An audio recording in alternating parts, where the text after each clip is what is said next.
Hello mga kumare! Welcome to my sharing for today.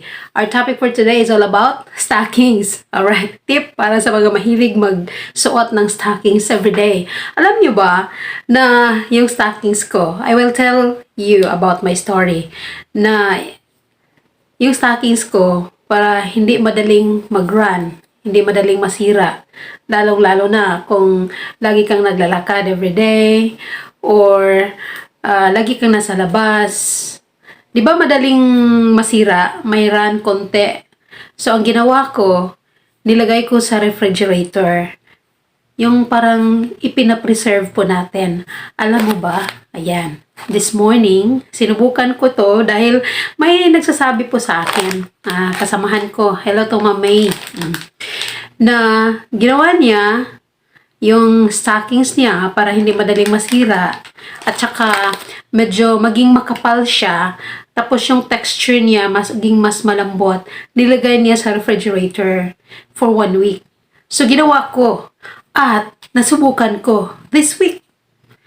Nakikita ko ang kaibahan dun po sa hindi nilagay sa ref at saka dun sa nilagay sa ref. Mas maganda yung nilagay sa ref dahil maging mas malambot, yung texture niya maging soft at saka hindi siya madaling masira. Kaya subukan nyo sa mga mahilig mag-stockings para naman medyo makatipid-tipid. Yung sa akin nga, pwede ko labhan. Nilabhan ko at hindi siya talaga nasira. So, itry nyo na. Lalong-lalo na ngayon, kailangan tayong makatipid kung saan tayo pwede. So, subukan nyo kung okay sa akin, malay mo, mag-okay din sa'yo. So, makatipid na. O, diba? Yung aking stockings ngayon, pangalawang balot ko lang since the start.